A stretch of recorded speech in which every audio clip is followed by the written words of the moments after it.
Inilah cinta sejati, cinta yang tak perlu kau tunggu, tapi dia tumbuh bersama doa malam yang teduh. Tak tersentuh oleh mata dunia yang palsu, petunjuk yang selalu datang dari ruang para malaikat, yang sanggup melihat tak kenal pekat, tak lekang oleh zaman yang akan terus melaju, takkan habis oleh waktu. Karena kecantikannya tersimpan di hati dalam pesona yang selalu menjaga jiwa, yang menjadikan dunia menjadi surga sebelum surga sebenarnya, yang membuat hidup lebih hidup dari kehidupan sebenarnya. Seperti sungai yang mengalir, bening airnya pun selalu artikan keseimbangan syair, yang satukan dua perbedaan dalam satu ikatan, untuk melihat kekurangan sebagai kesempatan dan kelebihan sebagai kekuatan, lalu saling mengisi seperti matahari dan bulan dalam kesetiaan ruang kesolehan dan kasih sayang. Bagi sejarah penutup halaman terakhir perjalanan para ksatria sastra jihad dan dakwah, tercatat dalam untaian rahmat, berakhir dalam catatan terakhir yang mulia, digariskan hanya oleh ketetapan Allah Subhanahu wa Ta'ala.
Anda sedang mendengarkan Voice of Islam,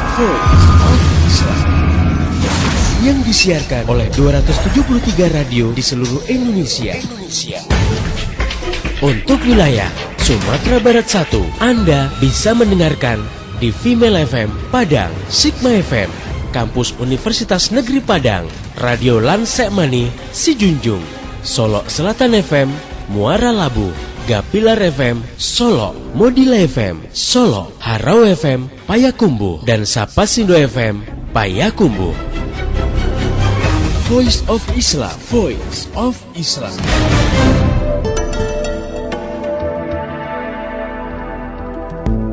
Masih di Voice of Islam, kerja bareng Media Islamnet dengan radio kesayangan Anda ini. Pendengar yang budiman, Anda masih bersama saya Ahmad Ansori dan Ustadz Muhammad Iwan Januar, Sarjana Ilmu Komunikasi, dalam rubrik Bukan Pernikahan Cinderella. Kali ini Voice of Islam akan membahas tentang mengapa jangan pacaran. Baik, kita lanjutkan perbincangan kita dengan Ustadz Iwan Januar. Nah, kalau begitu, apa saja nih Ustadz yang harus kita lakukan untuk meniti jalan menuju pernikahan? Ya, jangan khawatir ya, bahwa Allah sudah memberikan jalan keluar kalau orang itu mau menikah. Pada waktu pintu pacaran ditutup, Allah buka kesempatan lain untuk menuju pernikahan. Yang jelas niatnya harus baik, cara juga harus baik.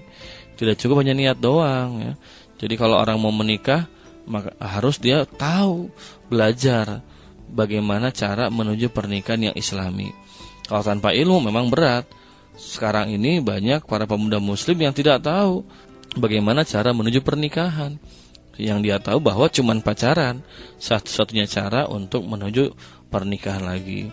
Dan sayangnya lagi nih, gak sedikit juga yang menyaksikan bahwa tanpa pacaran rumah tangga bisa langgeng, bisa baik, bisa harmonis. Padahal ya fakta lah, udah bicara, banyak orang yang kecele, yang ketipu dengan aktivitas pacaran menuju pernikahan.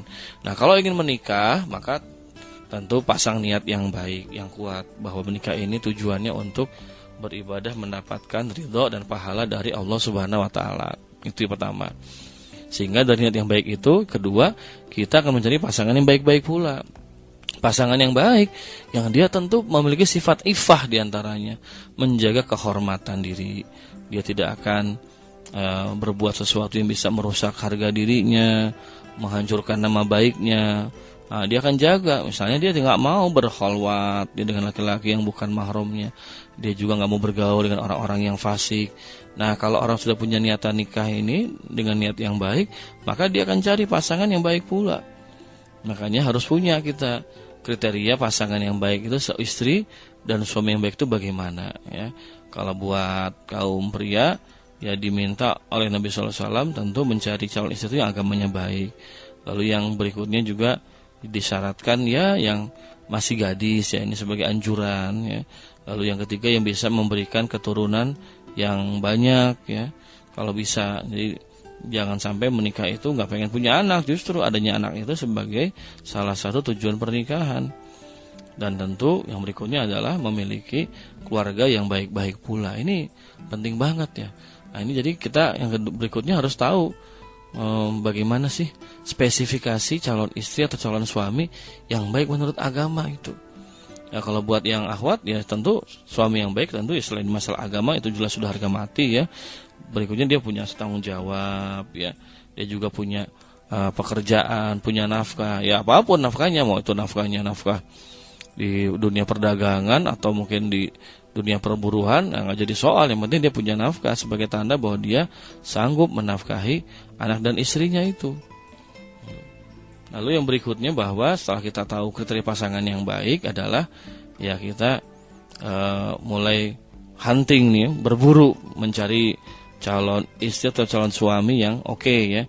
Ini bisa langsung kita datang atau kita lihat sendiri, atau bisa minta tolong kepada orang-orang yang terpercaya. Minta kepada ustadz, pada ustazah, kepada ajengan ya. Minta tolong dicarikan, insya Allah jika mereka orang-orang yang amanah, mereka bisa menjaga kehormatan kita dan akan mencarikan pasangan yang terbaik buat kita.